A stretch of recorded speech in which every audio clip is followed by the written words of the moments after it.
Hallelujah. ರಕ್ಷಕನಾದ ಯೇಸು ಕ್ರಿಸ್ತನ ನಾಮದಲ್ಲಿ ತಂದೆಯಾದ ದೇವರಿಗೆ ಮಹಿಮೆಯನ್ನು ಸಲ್ಲಿಸೋಣ. ಒಂದು ಮಾತು ಹೇಳುತ್ತೆ, ಆತನ ಸಮೀಪಕ್ಕೆ ಬರುವಂತ ಯಾರನ್ನೂ ಆತನು ದೂರ ತಳ್ಳೋದಿಲ್ಲ. ಏನ್ ಮಾಡಲ್ವಂತ್ರಿ? ಅವನು ಒಳ್ಳೆಯವನಾಗಿರ್ಲಿ, ಕೆಟ್ಟವನಾಗಿರಲಿ, ಪಾಪಿಯಾಗಿರಲಿ, ನೀತಿವಂತನಾಗಿರಲಿ, ಯಾರೇ ಆಗಿರಲಿ, ಆತನ ಬಳಿಗೆ ಬಂದ್ರೆ ಆತನ ದೂರ ತಳ್ಳೋದಿಲ್ಲಂತೆ. ಏನ್ ಮಾಡ್ತಾನಂತ್ರಿ? ಸೇರಿಸಿಕೊಳ್ಳುತ್ತಾನೆ. ಏನ್ ಮಾಡ್ತಾನೆ? ಸೇರಿಸಿಕೊಳ್ಳುವವನಾಗಿದ್ದಾನೆ. ನಾವು ಅವಾಗಲೇ ಕೇಳ್ತಾ ಇದ್ವಿ ಏನ್ರಿ, ಒಳ್ಳೆ ಫಲವನ್ನು ಕೊಡುವವರಾಗಿರಬೇಕು. ನಾವು ಒಂದು ಗಿಡ ನೆಟ್ಟ ಮೇಲೆ ಅದರಿಂದ ಫಲ ಖಂಡಿತ ಎದ್ದು ನೋಡ್ತೀವಿ. ಬರೀ ರೆಂಬೆಗಳು ಮಾತ್ರ ಬೆಳ್ಕೊಂಡು ಎಳೆ ಮಾತ್ರ ಯಾವ್ದು ಇಲ್ಲದೇ ಇದ್ರೆ ಆ ಮರನ ಏನ್ ಮಾಡ್ತೀವಿ? ಕಟ್ ಮಾಡ್ತೀವಿ. ಏನ್ ಮಾಡ್ತೀವಿ? ಒಬ್ಬರಿಗೆ ಆಶ್ರಯವಾಗಿರೋದಕ್ಕೂ ಆಗಲ್ಲ, ಒಬ್ಬರಿಗೆ ಔಷಧಿ ಆಗಿರೋದಕ್ಕೂ ಆಗೋದಿಲ್ಲ, ಒಬ್ಬರಿಗೆ ಆಹಾರವಾಗಿರೋದಕ್ಕೂ ಆಗೋದಿಲ್ಲ ಅಂತ ಹೇಳಿದ್ರೆ ಆ ಮರನ ಏನ್ ಮಾಡ್ತಾರೆ? ಕಟ್ ಮಾಡ್ಬಿಡ್ತಾರೆ. ಒಂದು ಕಟ್ಟಿಗೆ ಅಂಗಡಿಗೆ ಹಾಕ್ಬಿಡ್ತಾರೆ, ಇಲ್ಲಾಂದ್ರೆ ಒಳಗೆ ಒಟ್ಟಲ್ಲಿ ಅದನ್ನ ಮಾತ್ರ ಏನ್ ಮಾಡಲ್ಲ, ಒಂದು ಜಾಗದಲ್ಲಿ ಬೆಳೆಯೋದಕ್ಕೆ ಬಿಡಲ್ಲ. ಅದು ಉಪಯೋಗವಿಲ್ಲ. ಬೆಳೆಸಿದ್ರು ಆ ಜಾಗದಲ್ಲಿ ಬೇರೆ ಏನಾದ್ರೂ ಬಿತ್ತಿದ್ರೆ ಏನಾದ್ರೂ ಫಲ ಸಿಗತ್ತೆ ಅಂತ ಇರೋದನ್ನ ಏನ್ ಮಾಡ್ಬಿಡ್ತೀವಿ. ಹಾಗಾದ್ರೆ ಇವತ್ತು ದೇವ್ರು ನಮ್ಮ ಹತ್ರ ಏನ್ ಎದುರು ನೋಡ್ತಿದ್ದಾನೆ ಗೊತ್ತೇನ್ರಿ? ಫಲ ಎದುರು ನೋಡುತ್ತಿದ್ದಾನೆ. ಏನ್ ಎದುರು ನೋಡ್ತಿದ್ದಾನೆ? ಈಗ ನಾನು ಯೇಸು ಸ್ವಾಮಿ ನಂಬಿದ್ದೀನಿ. ಎಷ್ಟು ಜನ ನಂಬಿದ್ದೀರಾ? ನೀವು ನಂಬಿರೋದಕ್ಕೆ ಗುರುತೇನ್ರಿ? ಏನ್ ಗುರುತ್ರಿ? ನಾನು ನಂಬಿದ್ದೀನಿ ನೋಡಿ, ಇವ್ರ ಜೊತೆ ಸೇರ್ತೀನಿ, ಅವರೊಂದು ಅನ್ಯರಿದ್ದಾರೆ, ಅವ್ರು ಮಾತಾಡುತ್ತಾನೆ, ಅವ್ರ ಹೇಳೋ ಕಥೆಗಳ ಹೌದಮ್ಮ ಹೌದಮ್ಮ ಹಂಗ ಹೌದು ಅವ್ರು ಹಂಗೆ ಅಂತ ಹೇಳ್ತಿದ್ರೆ ಅವ್ರಿಗೆ ನಮ್ಗೆ ವ್ಯತ್ಯಾಸ ಏನ್ರಿ? ಆದ್ರೆ ನಾನು ನಂಬಿರೋದಕ್ಕೆ ಗುರುತೇನ್ರಿ? ನಂಬಿದಕ್ಕೆ ಗುರುತೇನ್ ಗೊತ್ತಾ? ನಾವು ಸಾಕ್ಷಿಯಾಗಿ ಜೀವಿಸೋದು. ಸಾಕ್ಷಿ ಹೇಳುವುದಲ್ಲ, ಸಾಕ್ಷಿಯಾಗಿ ಜೀವಿಸೋದು.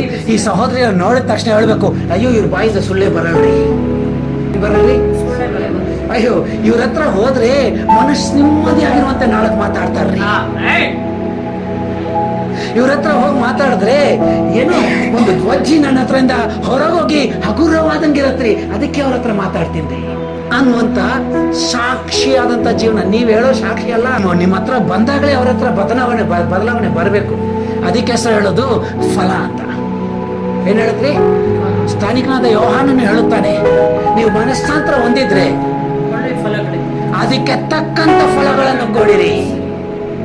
ಫಲ ಕೊಡದೇ ಇರುವಂತ ಪ್ರತಿಯೊಂದು ಮರದ ಬುಡಕ್ಕೆ ಯಾರ್ಯಾರು ಫಲ ಕೊಡದಾಗದೆ ಇದ್ದೀರೋ ಏನಿಟ್ಟಿದ್ದಾರೆ? ಬುಡಕ್ಕೆ ಕೊಡಲಿಯನ್ನು ಇಟ್ಟಿದ್ದಾರೆ. ಇವತ್ತು ಚೆನ್ನಾಗಿ ತಿಳ್ಕೊಳ್ರಿ, ಅವ್ರು ಮಾಟ ಮಾತ್ರ ಮಾಡಿಸ್ತಾರೆ, ಅದರಿಂದ ನಾನು ಮಾಡಿಸ್ತೀನಿ. ಅವ್ರ ನನಗೇನು ಈಗ ಯೇಸು ಸ್ವಾಮಿ ನಂಬಿರೋದನ್ನ ನಾನು ಮಾಟ ಮಂತ್ರ ಮಾಡಕ್ ಹೋಗಂಗಿಲ್ಲ. ಆದ್ರೆ ಅವ್ನು ನಾನು ಕೆಟ್ಟದ್ ಬಯಸೋದ್ರಿಂದ ನಾನು ಅವನಿಗೆ ಕೆಟ್ಟದ್ ಬಯಸ್ತೀನಿ.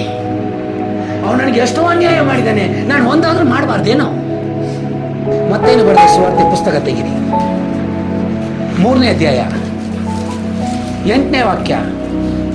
ಆದರೆ ನಿಮ್ಮ ಮನಸ್ಸು ದೇವರ ಕಡೆಗೆ ತಿರುಗಿತೆಂಬುದನ್ನು ತಕ್ಕ ಫಲದಿಂದ ತೋರಿಸಿರಿ. ನಿಮ್ಮ ಮನಸ್ಸು ದೆವ್ವಗಳನ್ನು ಬಿಟ್ಟು, ದುರಾತ್ಮಗಳನ್ನು ಬಿಟ್ಟು ದೇವರ ಕಡೆಗೆ ತಿರುಗಿದೆ ಅಂತ ಹೇಳಿದ್ರೆ ಅದಕ್ಕೆ ತಕ್ಕ ಫಲವನ್ನು ತೋರಿಸಿರಿ.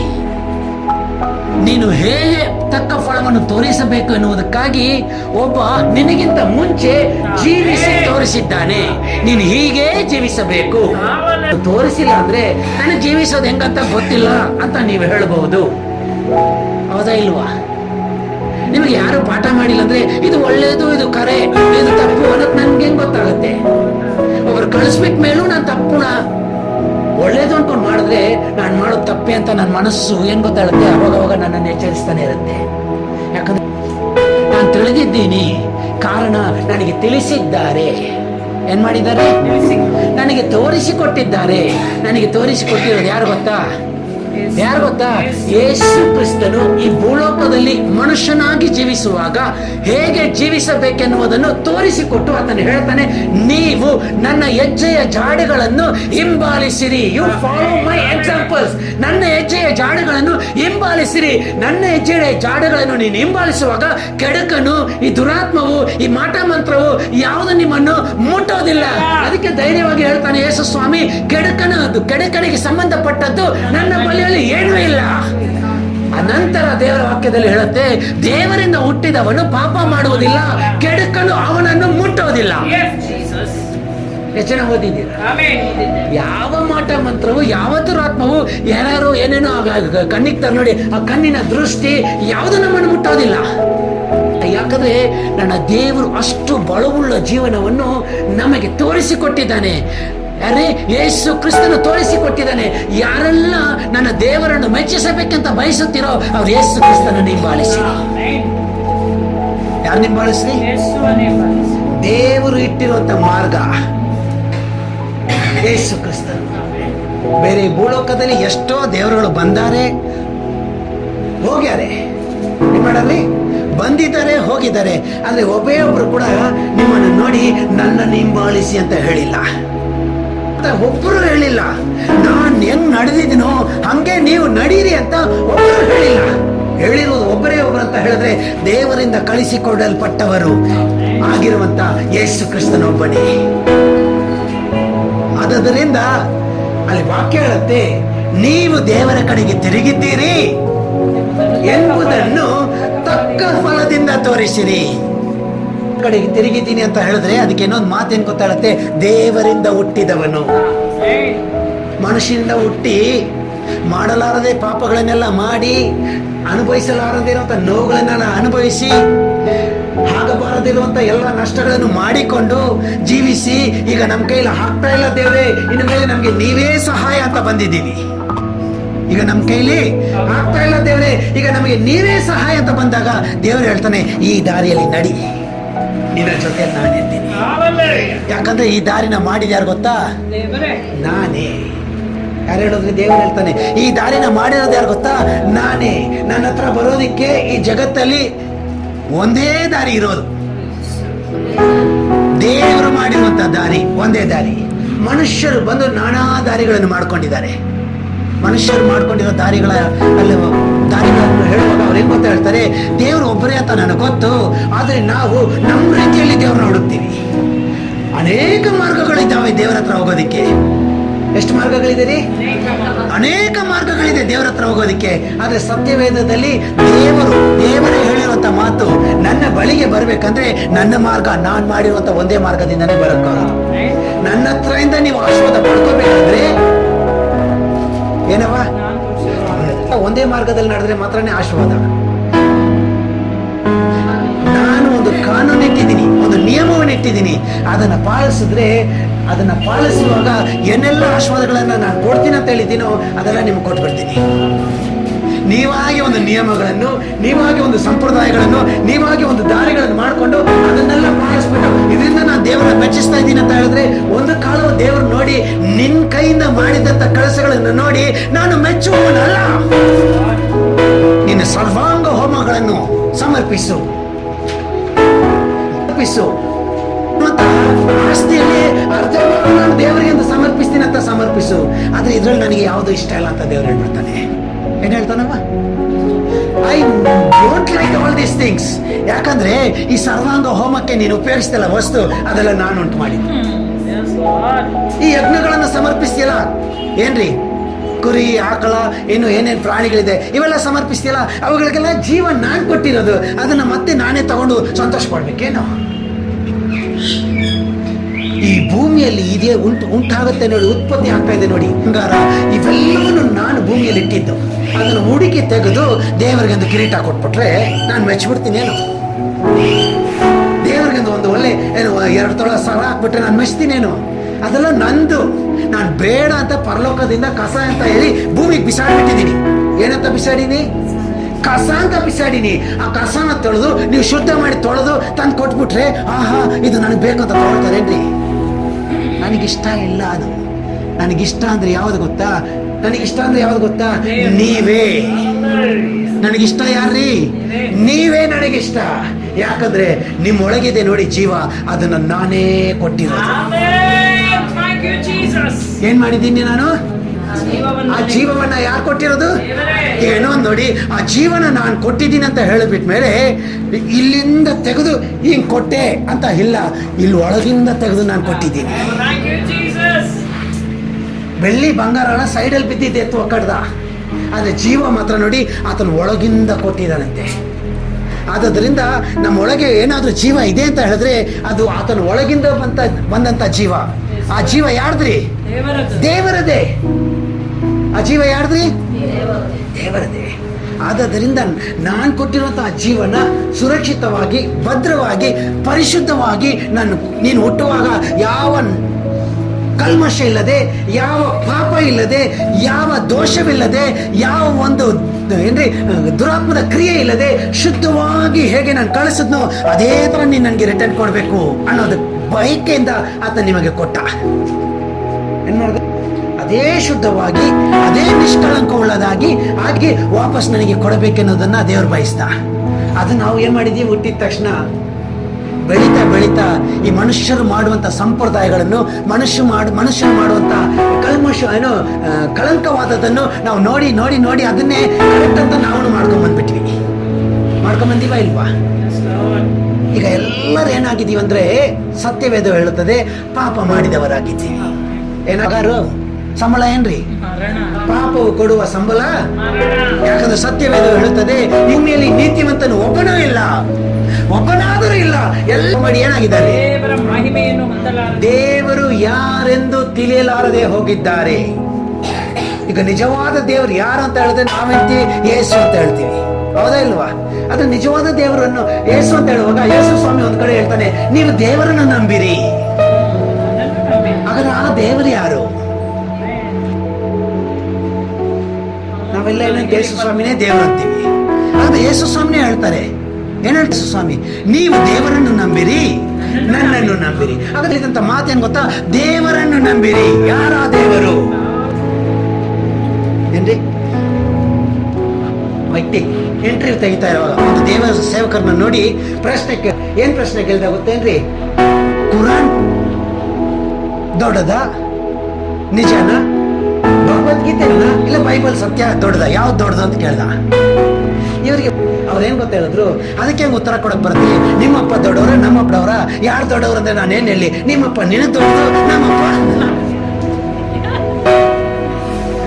ಹಲ್ಲೆಲೂಯಾ. ಆದ್ರೆ ನನ್ನ ಕೇಳಿದ್ರೆ ಏನ್ ಗೊತ್ತ ಹೇಳ್ತೀನಿ? ಈ ಭಗವದ್ಗೀತೆ ಅನ್ನೋದಿದೆ ನೋಡಿ, ಅದು ಯಾರಿಂದ? ಒಬ್ಬ ವ್ಯಕ್ತಿಯ ಉಪದೇಶ ಅಂತ ಹೇಳ್ತಾರೆ, ಅಂದ್ರೆ ಕೃಷ್ಣನ ಉಪದೇಶ ಅಂತ ಹೇಳ್ತಾರೆ. ಕೃಷ್ಣ ಅವನೇ ಇಡೀ ಪುಸ್ತಕನ ಬರೆದಿದ್ದಾನೆ. ಯಾರ ಮೂಲಕ? ಅವನೇ ಬರೆದ್ರೆ ಅದು ಪುಸ್ತಕ ಆಗಲ್ಲ, ಅದು ಕತೆ ಆಗತ್ತೆ. ಏನ್ರಿ? ಇದನ್ನ ಚೆನ್ನಾಗಿ ಅರ್ಥ ಮಾಡ್ಕೊ. ಒಂದು ಪುಸ್ತಕ ಯಾರಾದ್ರೂ ಬರೆದ್ರೆ ಅವ್ರ ಹೆಸರು ಹಾಕೊಂಡು ದಿ ರಿಟರ್ನ್ ಬೈ ಹಿಮ್ ಅಂತ ಬರೆಯತ್ತೆ. ಆದ್ರೆ ಹಲವಾರು ಜನರು ಬರೆಯುವಂತ ಪುಸ್ತಕದಲ್ಲಿ ಒಂದೇ ದೇವರನ್ನು ಬರೆಯುವಾಗ ಹಲವಾರು ಕಾಲಗಳಲ್ಲಿ, ಒಂದೇ ಕಾಲದಲ್ಲ. ಈಗ 2025ನೇ ಇಸ್ವಿಯಲ್ಲಿ 20 ಜನ ಬರೆದ್ಬಿಟ್ಟು ತಂದು ಒಂದೇ ಪುಸ್ತಕ ಸೇರಿಸಿದಲ್ಲ. 5,500 ವರ್ಷಗಳ ಹಿಂದೆಯಿಂದ ಬರೆದಂತ ಪುಸ್ತಕ, ನಂತರ 4,500, 3,500, 2,500, 2,000, 1,500 ವರ್ಷಗಳ ತನಕ ಹಲವಾರು ಜನರು ಬರೆದಂತ ಪುಸ್ತಕ ಒಂದೇ ದೇವರ ಬಗ್ಗೆ ಸೂಚಿಸುತ್ತೆ ನೋಡಿ. ಅದನ್ನೇ ದೇವರ ಪುಸ್ತಕ ಅಂತ ಹೇಳೋದು. ಎಷ್ಟು ಚೆನ್ನಾಗಿ ಅರ್ಥ ಆಯ್ತು? ಎಲ್ಲ ಜನರು ಬರೆದು ಒಬ್ಬರ ಬಗ್ಗೆನೇ ನೋಡಿ. ಈ ಅಮ್ಮ ಹುಟ್ಟಿದ್ದು 3005ನೇ ಇಸ್ವಿಯಲ್ಲಿ, ಹಿಂದೆ ಕ್ರಿಸ್ತನ ಪೂರ್ವ. ತಿಳಿತೇನ್ರಿ? ಕ್ರಿಸ್ತನ್ ಹುಟ್ಟೋದಕ್ಕೆ ಮುಂಚೆ 3005ನೇ ಇಸ್ವಿಯಲ್ಲಿ ಹುಟ್ಟಿದ್ದಾರೆ. ನಾನು ಬಂದು 2000 ಇಸ್ವಿಯಲ್ಲಿ ಹುಟ್ಟಿದ್ದೀನಿ, ಕ್ರಿಸ್ತನ ಪೂರ್ವ. ಇವ್ರು ಬಂದು 1500 ಹುಟ್ಟಾರೆ. ಹಾಗಾದ್ರೆ ಇವ್ರಿಗೂ ನನಗೆ ಸಂಬಂಧ ಇದೆಯೇನ್ರಿ? ನನಗೆ ಇವ್ರ ಸಂಬಂಧ ಇದೆಯೇನ್ರಿ? ಆದ್ರೆ ಇವರು ನಾನೇನ್ ಬರೀತೀನೋ ಅದನ್ನೇ ಬರೆದಿರ್ತಾರೆ. ಆದ್ರೆ ಇವ್ರ ಪುಸ್ತಕ ನಾನು ಓದಿರಲ್ಲ. ಯಾಕಂದ್ರೆ ಆ ಟೈಮಲ್ಲಿ ಬಂದು ಪುಸ್ತಕ ಬಂದು ಬುಕ್ ಆಗಿ ಪ್ರಿಂಟ್ ಆಗಿ ಹೊರಗೆ ಬಂದಿಲ್ಲ. ಅವ್ರವ್ರು ಬರ್ದಿರೋದು ಅಲ್ಲಲ್ಲೇ ಏನಾಗಿದೆ? ಸ್ಟಾಕ್ ಆಗ್ಬಿಟ್ಟಿದೆ, ಅಲ್ಲಲ್ಲೇ ಸ್ಟೋರ್ ಆಗ್ಬಿಟ್ಟಿದೆ.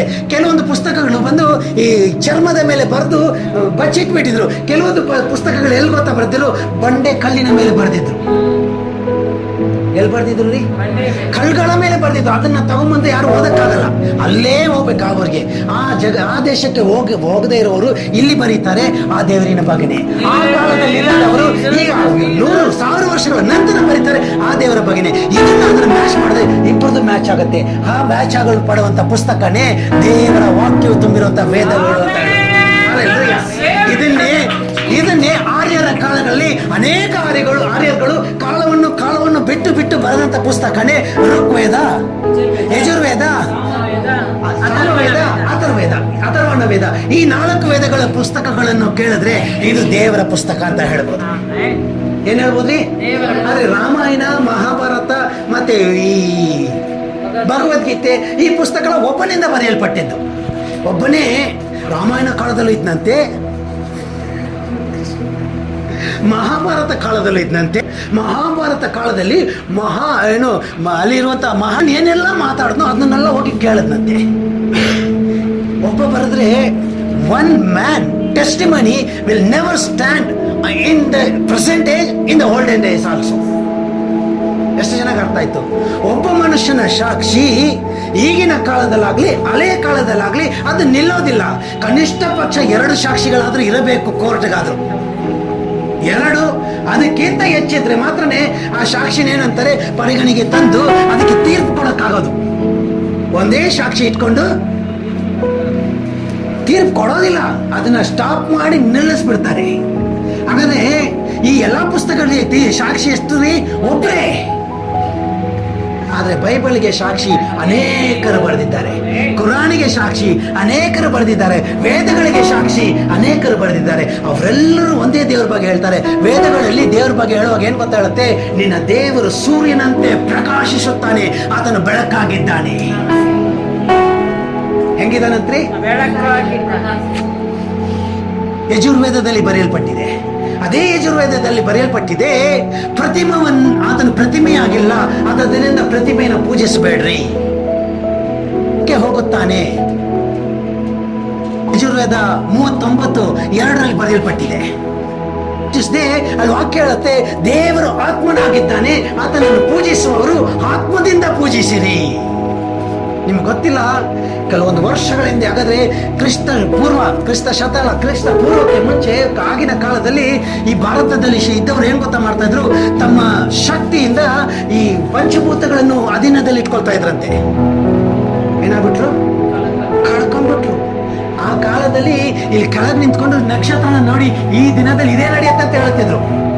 Because they were connected with the Vedas. ಅರ್ಥ ಆಯ್ತ್ರಿ? ಅವ್ರು ಎಲ್ಲಿ ಕನೆಕ್ಟ್ ಆಗಿದ್ರು? ವೇದಗಳನ್ನು ಪರಿಶೀಲಿಸಿ ಅದರಲ್ಲಿರುವಂತ ಮಹತ್ವಗಳನ್ನು ಅವರು ತಿಳಿದ್ರಿಂದ ಅದರಿಂದ ಬರುವಂತ ಶಕ್ತಿನ ಅವರು ಅನುಭವಿಸ್ತಾ ಇದ್ರು. ಆ ವೇದಗಳನ್ನೇ ಸತ್ಯವೇದದಲ್ಲಿ ಹಳೆ ಒಡಂಬಡಿಕೆ ಅಂತ ಹೇಳುತ್ತೆ. ಎಷ್ಟು ಚೆನ್ನಾಗಿ ಅರ್ಥ ಆಯ್ತು. ಇವತ್ತು ನಾವೇನ್ ಮಾಡಿದೀವಿ? ಅದನ್ನ ಕಡೆಗಿಟ್ಬಿಟ್ಟಿದೀವಿ. ವೇದಗಳಂದ್ರೆ ಸಾಕು, ಅದು ಬರೀ ಮಂತ್ರ ಹೇಳಕ್ ಮಾತ್ರ ರೀ, ಪೂಜಾ. ಹಲ್ಲೆಲೂಯಾ. ಎಷ್ಟು ಚೆನ್ನಾಗಿ ಅರ್ಥ ಆಯ್ತು. ಇವೆಲ್ಲ ಮಾಡಿರ್ತಿಲ್ಲ. ವೇದಗಳಲ್ಲಿ ಹೇಳಿರೋದೇನು? ಒಂದೇ ದೇವರ ಬಗ್ಗೆ. ಕುರಾನಲ್ಲಿ ಹೇಳಿರೋದೇನು? ಒಂದೇ ದೇವರ ಬಗ್ಗೆ. ಬೈಬಲಲ್ಲಿ ಹೇಳಿರೋದೇನು? ಒಂದೇ ದೇವರ ಬಗ್ಗೆ. ಹಾಗಾದ್ರೆ 3 ನನಗೆ ಸಮಾನ. ಯಾವುದು ನಿಜವಾದ ದೇವರ ಬಗ್ಗೆ ಹೇಳುತ್ತೋ ಅದನ್ನ ನಾನು ಸಂತೋಷದಿಂದ ಸ್ವೀಕರಿಸಿಕೊಳ್ಳುತ್ತೇನೆ. ಆದ್ರೆ ಒಂದೇ ಒಂದು ವಿಷಯ ಏನು ಗೊತ್ತಾ? ಈ ಕುರಾನಲ್ಲಿ ವೇದಗಳಲ್ಲಿ ಹೇಳುತ್ತೆ, ದೇವರು ಬೆಳಕಾಗಿರುತ್ತಾನೆ, ಆತನು ರಕ್ತವನ್ನು ಚಲಿಸಬೇಕು, ಆತನು ನಿಷ್ಕಳಂಕ ಪುರುಷನಾಗಿರುತ್ತಾನೆ, ಆತನು ಪ್ರಜಾಪತಿಯಾಗಿರುತ್ತಾನೆ, ಇರುತ್ತಾನೆ ಅಂತ ಹೇಳುತ್ತೆ. ಬೈಬಲಲ್ಲಿ ಬಂದಾಗ ಹೊಸ ಒಡಂಬಡಿಕೆಯಲ್ಲಿ ಈತನೇ ಆತನು ಅಂತ ತೋರಿಸುತ್ತದೆ ಅಷ್ಟೇ. ಅದಕ್ಕೆ ಅಲ್ಲಿರುವಂತ ಎಲ್ಲ ಪ್ರಶ್ನೆಗಳಿಗೆ ಉತ್ತರ ಹೊಸ ಒಡಂಬಡಿಕೆ. ಹಳೆ ಒಡಂಬಡಿಕೆಗೆ ಉತ್ತರ ಹೊಸ ಒಡಂಬಡಿಕೆ. ಅದಕ್ಕೆ ವೇದದಲ್ಲಿ ನಾವು ಓದುವಾಗ ಹಳೆ ಒಡಂಬಡಿಕೆ ಬಂದು ಹೊಸ ಒಡಂಬಡಿಕೆ ಅಂತ ಹೇಳ್ತಾರೆ. ಏನಾಗಿದೆ ಹಳೆ ಒಡಂಬಡಿಕೆ? ಅದಕ್ಕೆ ನಾವೇನ್ ಮಾಡ್ತೀವಿ ಈಗ? ಹೊಸ ಒಡಂಬಡಿಕೆಯಲ್ಲಿ, ಹಳೆ ಒಡಂಬಡಿಕೆಯಲ್ಲಿ ಬಂದು ದೇವರಿಗೆ ಹೆಸರಿಲ್ಲ, ಎಲ್ಲೂ ಹೆಸರಿಲ್ಲ, ಪುಸ್ತಕದಲ್ಲೂ ಹೆಸರಿಲ್ಲ. ಹೊಸ ಒಡಂಬಡಿಕೆಯಲ್ಲಿ ದೇವರು ಬಂದು ಒಂದು ಹೆಸರನ್ನ ಕೊಟ್ರು. ಹಳೆ ಒಡಂಬಡಿಕೆಯಲ್ಲಿ ಹೆಸರನ್ನ, ಹೊಸ ಒಡಂಬಡಿಕೆಯಲ್ಲಿ ಇರುವಂತ ಹೆಸರನ್ನ ಜನರು ಸ್ವೀಕರಿಸ್ಕೊಳ್ಳೋಕೆ ಆಗ್ತಾರೆ. ಯಾಕಂದ್ರೆ ಅವರೆಲ್ಲ ಇನ್ನೂ ಹಳೆ ಒಡಂಬಡಿಕೆ ಜೀವನನ ಜೀವಿಸ್ತಾ ಇದ್ದಾರೆ. ನಂದು ಈ ಧರ್ಮ ಆ ಧರ್ಮ ಅಂತ ಯಾವ ಧರ್ಮನೂ ಪರಲೋಕಕ್ಕೆ ಕರ್ಕೊಂಡು ಹೋಗಲ್ಲ, ದೇವರು ಒಬ್ಬರೇ ಕರ್ಕೊಂಡು ಹೋಗಕ್ಕಾಗೋದು. ನಮ್ದು ಈ ಜಾತಿ ಆ ಜಾತಿ, ಈ ಮತ ಆ ಮತ, ಇವೆಲ್ಲವೂ ಏನ್ ಮಾಡುತ್ತೆ ಗೊತ್ತಾ? ಮನುಷ್ಯರನ್ನು ದೇವರಿಂದ ದೂರ ಮಾಡುತ್ತದೆ. All these types of denominations were dividing the. ಎಷ್ಟು ಜನಕ್ಕೆ ಅರ್ಥ ಆಯ್ತು? ಈಗ ಡಿನಾಮಿನೇಷನ್ ಅಂತ ಹೇಳುವಾಗ ನನಗೆ ಒಬ್ರು ಅರ್ಥ ಹೇಳಿದ್ರು, ಏನ್ ಗೊತ್ತಾದ್ರು? Demons in nations called a denomination. ಎಷ್ಟು ಚೆನ್ನಾಗಿ ಅರ್ಥ ಆಯ್ತು? ಹಲ್ಲೆಲೂಯಾ. ಹಾಗಾದ್ರೆ ನನ್ನೊಳಗೆ ದೆವ್ವ ಇದ್ರೆ ನಾನು ಈ ಜಾತಿನವನು, ಈ ಧರ್ಮದವನು, ಈ ಮತದವನು ಅಂತ ಹೇಳ್ತೀನಿ. ನನ್ನ ಹತ್ರ ದೇವರಿದ್ರೆ ನಾನು ಮನುಷ್ಯನು. ಯಾರು ನಾನು? ನನ್ನ ಒಡ ಹುಟ್ಟಿದವರೆಲ್ಲರೂ ಮನುಷ್ಯರೇ. ಹಿಂದೂ ಆಗಲಿ, ಕ್ರೈಸ್ತರಾಗಲಿ, ಇಸ್ಲಾಮಿಯರಾಗಲಿ, ಬೌದ್ಧರಾಗಲಿ, ಬುದ್ಧರಾಗಲಿ, ಎಲ್ಲರೂ ಫಸ್ಟ್ ಮನುಷ್ಯರು. ಯಾರು ಎಲ್ಲರೂ? ಇಲ್ಲದವನು, ದೆವ್ವ ಇಲ್ಲದವನು ಎಲ್ಲರನ್ನು ಮನುಷ್ಯರ ತರ ನೋಡ್ತಾ ಇದ್ದವನು, ನಾನು ಈ ಜಾತಿ ದೆವ್ವ, ನಾನು ಆ ಜಾತಿ ದೆವ್ವ. ಅದಕ್ಕೆ ದೇವರು ಹೇಳ್ತಾರೆ, ಈ ಜಾತಿಯ ದೆವ್ವಗಳನ್ನು ಓಡಿಸ್ಬೇಕಂದ್ರೆ ನೀನು ಉಪವಾಸ ಮಾಡಬೇಕು. ಎಷ್ಟು ಚೆನ್ನಾಗಿ ಅರ್ಥ ಆಯ್ತು. ಹಾಗಾದ್ರೆ ನಾನು ಕಲ್ತ್ಕೋಬೇಕಾದ್ರೆ ಏನು ಗೊತ್ತಾ, ನಾನು ಮನುಷ್ಯನು ಅಂದ್ರೆ ಏನ್ ಗೊತ್ತಾ, ನಾನು ದೇವರ ಕಡೆಗೆ ತಿರುಗಿದ್ದೇನೆ. ದೇವರ ಕಡೆಗೆ ತಿರುಗಿದವನು ಅದಕ್ಕೆ ತಕ್ಕಂತ ಫಲವನ್ನು. ಎಷ್ಟು ಚೆನ್ನಾಗಿ ಅರ್ಥ ಆಯ್ತಾ? ಈಗ ನಾನು ಏನವ ಮತ್ತೆ ಇನ್ನು ಬರೆದ ಪುಸ್ತಕದಲ್ಲಿ ಓದಿ ನೀವೀಗ 3ನೇ ಅಧ್ಯಾಯ ಚಂದ ಹೇಳ್ತೇವ. 3ನೇ ಅಧ್ಯಾಯ ಎಷ್ಟನೇ ವಾಕ್ಯವ ಓದ್ರಿ. ಹಾಗಾದರೆ ನಿಮ್ಮ ಮನಸ್ಸು ದೇವರ ಕಡೆಗೆ ತಿರುಗಿತೆಂಬುದನ್ನು ತೋರಿಸಿರಿ. ಆಮೇನ್. ನಿಮ್ಮ ಮನಸ್ಸು ದೇವರ ಕಡೆಗೆ ತಿರುಗಿತೆಂದು ತಕ್ಕ ಫಲದಿಂದ ತೋರಿಸಿರಿ. ಆ ಫಲ ಇಲ್ಲ ಅಂದ್ರೆ ನೋಡಿ, ಅಲ್ಲಿ ವಾಕ್ಯ ಏನ್ ಹೇಳುತ್ತೆ, ಮುಂದೆ ಓದ್ರಿ. ಓಕೆ ಅಲ್ಬೇಡ. ಮತ್ತೆ ಏನು ಬರೆದ ಪುಸ್ತಕ 7ನೇ ಅಧ್ಯಾಯ 19ನೇ ವಾಕ್ಯ. ಒಳ್ಳೆ ಫಲವನ್ನು ಕೊಡದೆ ಇರುವ ಎಲ್ಲ ಮರಗಳನ್ನು ಕಡಿದು ಬೆಂಕಿಯಲ್ಲಿ ಹಾಕುತ್ತಾರೆ, ಕಡಿದು ನರಕಕ್ಕೆ ಹಾಕುತ್ತಾರೆ. ಎಷ್ಟು ಚೆನ್ನಾಗಿ ಅರ್ಥ ಆಯ್ತು. ಹಾಗಾದ್ರೆ ಸಾಕ್ಷಿಯಾಗಿ ಜೀವಿಸದೇ ಇರುವ ಎಲ್ಲಾ ಮರಗಳನ್ನು, ಹಂಗಂದ್ರೆ ಏನ್ರಿ, ಸಾಕ್ಷಿಯಾಗಿ ಜೀವಿಸದೇ ಇರುವ ಎಲ್ಲಾ ಮನುಷ್ಯರನ್ನು ಬೆಂಕಿಯಲ್ಲಿ ಹಾಕುತ್ತಾರೆ. ಹೇಳುವವನು ಅಲ್ಲ, ಯಾಕಂದ್ರೆ ಅಲ್ಲಿ ಮೇಲಿರೋ ವಾಕ್ಯಗಳು ನಾವು ನೋಡ್ರಿ, ಅಲ್ಲಿ ಹೇಳುತ್ತೆ ನೋಡಿ. 15ನೇ ವಾಕ್ಯ ಸ್ವಲ್ಪ ಹೋದ್ರಿ. ಸುಳ್ಳು ಪ್ರವಾದಿಗಳ ವಿಷಯದಲ್ಲಿ ಎಚ್ಚರವಾಗಿರ್ರಿ. ನೋಡಿ ಇಲ್ಲಿ ಏನ್ ಹೇಳುತ್ತೆ, ಸುಳ್ಳು ಪ್ರವಾದಿಗಳು ಅಂತ ಹೇಳಿದ್ರೆ ಅವ್ರು ಜೀವಿಸೋದು ಬೇರೆ, ನುಡಿಯೋದು ಬೇರೆ, ಮಾತಾಡೋದೇ ಬೇರೆ. ಏನವ ಮಾತಾಡೋದೇ ಒಂದು, ಜೀವಿಸೋದೇ ಏನೊಂದು. ಎದುರುಗಡೆ ಬಂದು ಮಾತಾಡುವಾಗ ದೇವ್ರು ನಿನಗೆ ಸಮಾಧಾನ ಕೊಡ್ಲಿ, ನಿನ್ನೊಂದಿಗೆ ದೇವರಲ್ಲಿ ನಿನ್ನ ಆಶೀರ್ವದಿಸ್ಲಿ, ನೀನ್ ಏನೆಲ್ಲ ಕೆಲಸ ಮಾಡ್ತೀಯೋ ಅಭಿವೃದ್ಧಿ ಹೊಂದಿ ಅಂತ ಹೇಳ್ತಾರೆ. ಅಲ್ಲಿ ಒಳಗೆ ಹೋಗಿ ಏನ್ ಗೊತ್ತಾ ಮಾಡ್ತಾರೆ, ಅವನ್ನೆಲ್ಲ ನಾಶ ಆಗ್ಬಿಡ್ಬೇಕಂತ ಮಾತ್ರ ಮಾಡಿಸ್ತಾರೆ. ಹಾಗಾದ್ರೆ ಅವ್ರು ಹೇಳೋದೇ ಒಂದು, ಮಾಡೋದೇ ಒಂದು. ಇವ್ರನ್ನ ಏನಂತಾರೆ, ಸುಳ್ಳು ಪ್ರವಾದಿಗಳು ಅಂತ ಹೇಳ್ತಾರೆ. ಅರ್ಥ ಆಯ್ತಾ ಆಗಿಲ್ವಾ? ಅವ್ನು ಫಸ್ಟ್ ಏನಾಗ್ಬಿಡ್ಬೇಕು, ಅವ್ನು ಸತ್ತೋಗ್ಬಿಟ್ರೆ ಸಾಕು, ಅವನ ಆಸ್ತಿ ಎಲ್ಲ ನನ್ನ ಕಡೆಗೆ ನಾನು ಮಾಡ್ಕೊಂಡ್ಬಿಡ್ತೀನಿ. ಅಂದ್ರೆ ಎದುರುಗಡೆ ಮಾತಾಡುವಾಗ ಅವ್ರ ತರ ಒಳ್ಳೆಯವ್ರು ಯಾರಿಲ್ಲ ಅಂತ ಅನ್ಕೋಬೇಕು ನಾವು. ಏನ್ ಅನ್ಕೋಬೇಕ್ರಿ? ಅವ್ರ ತರ ಒಳ್ಳೆಯವ್ರು ಯಾರಿಲ್ಲ. ಇವ್ರನ್ನೆಲ್ಲ ಏನ್ ಹೇಳ್ತಾರೆ ಗೊತ್ತಾ, ಸುಳ್ಳು ಪ್ರವಾದಿಗಳು ಅಂತ ಎಚ್ಚರವಾಗಿರಿ. ಎದುರುಗಡೆ ಬೆಣ್ಣೆ ಇಡೋರ್ನ, ಇಡೋರ ಹತ್ರ ಹೆಂಗಿರ್ಬೇಕಂದ್ರೆ ಎಚ್ಚರವಾಗಿರ್ರಿ. ಯಾಕಂದ್ರೆ ಆ ಬೆಣ್ಣೆಗೆ ಬೆಂಕಿ ಇಟ್ರೆ ಬೇಗ ಹತ್ಕೊಂಡ್ಬಿಡ್ತವೆ. ಎಷ್ಟು ಚೆನ್ನಾಗಿ ಅರ್ಥ ಆಯ್ತು. ಅದೇ ಒಳ್ಳೆಯವರ ವೇಷ ಹಾಕಿಕೊಂಡು ನಿಮ್ಮ ಬಳಿಗೆ ಬರುತ್ತಾರೆ. ಆದರೆ ಒಳಗೆ ನೋಡಿದ್ರೆ ನಿಮ್ಮನ್ನು ತಿಂದಾಕುವ ತೋಳಗಳೇ. ಎಷ್ಟು ಚೆನ್ನಾಗಿ ಅರ್ಥ ಆಯ್ತು. ಎದುರುಗಡೆ ಹೆಂಗಿರ್ತಾರ್ರಿ, ಕುರಿಗಳಂತೆ. ಅಯ್ಯೋ ನೀನು ಹೊಡೆದ್ರು ಓಡಿಸ್ಕೊಳ್ತೀನಿ ಏನ್ರಿ, ಆದ್ರೆ ನಿನ್ನ ಹತ್ರದಿಂದ ದೂರ ತಲ್ಬೇಡ, ನೀನ್ ಕಾಲ್ ಬುಡಕ್ಕೆ ಬಿದ್ದಿರ್ತೀನಿ. ಏನಕ್ಕೆ ಗೊತ್ತಾ, ಕಾಲ್ನ ಜಗ್ಗಕ್ಕ ಅಂತ ಗೊತ್ತಿಲ್ಲ. ಎಷ್ಟು ಚಂದ ಅರ್ಥ ಮಾಡಿದೆ ದೇವ್ರು. ಎಚ್ಚರವಾಗಿರ್ರಿ. ಹೆಂಗಿರ್ಬೇಕಂದ್ರಿ ಅವ್ರು? ಏನ್ರಿ, ನಿಮ್ಮನ್ನು ಹಿಡಿದುಕೊಂಡು ಹೋಗುವ ತೋಳಗಳೇ ಅವರು. ಯಾರಾದ್ರೂ ಬಂದು ನಿಮ್ಮ ಉಬ್ಬಿಸ್ತಾರೆ, ರಂಬಿಸ್ತಾರೆ, ಹೆಚ್ಚಿಸ್ತಾರೆ, ಹೊಗಳ್ತಾರೆ ಅಂತ ಹೇಳಿದ್ರೆ ದಯವಿಟ್ಟು ಅಯ್ಯೋ ಇಂಥ ಒಳ್ಳೆ ಮನುಷ್ಯ ಯಾರಿಲ್ಲ ಅಂತ ಹೇಳ್ಕೊಂಡು ನಂಬಿಡ್ಬೇಡ್ರಿ. ನಿಮ್ಗೆ ಹಿಂದೆ ಚಾಕು ಇಟ್ಟಿರೋದು ಅವರೇ. ನೀವು ಯಾವಾಗ ಕೂತ್ಕೊಳ್ತೀರಾ ಅಂತ ಕಾಯ್ತಾ ಇರ್ತಾರೆ ನಿಮ್ ಕುರ್ಚಿಗೆ ಚೂರಿ ಇಟ್ಟು. ನೀವು ಕೂತ ತಕ್ಷಣ ಅವನ್ನ ನಂಬ್ಕೊಂಡು ಜಕ್ಕೊಂಡು ಹೋಗ್ಬಿಡ್ತಾನೆ. ಹೋದ್ರಿ ಮುಂದೆ ಅವರ ಫಲಗಳಿಂದ ಅವರ ಮನಸ್ಸು ಹೆಂಗಿರತ್ತೆ ಅನ್ನೋದನ್ನ ಸ್ವಲ್ಪ ತಿಳಿದುಕೊಳ್ಳಿರಿ ದಯವಿಟ್ಟು. ಏನ್ ಮಾಡ್ರಿ, ಏನ್ ಮಾಡ್ಬೇಕಂತ ಸುಮ್ಮನೆ ಮಾತಾಡ್ತಾ ಇರೋರ ಹತ್ರ ಏನ್ ಮಾಡ್ಬೇಕು, ಎಚ್ಚರಿಕೆ ಆಗಿರಬೇಕು.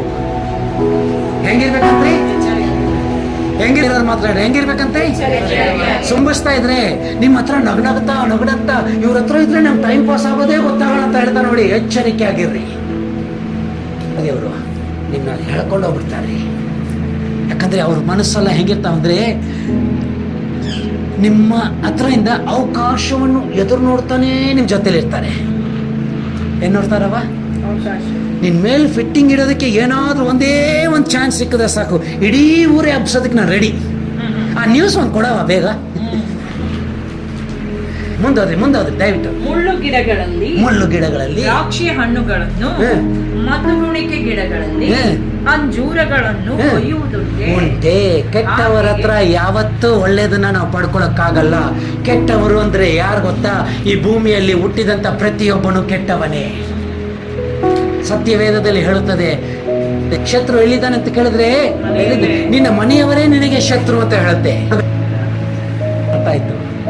ಒಳ್ಳೆಯವ್ರ ತರಾನೇ. ಈ ತರ ಲೀಡ್ರು ಯಾರು ಇಲ್ಲ ಏನ್ರಿ?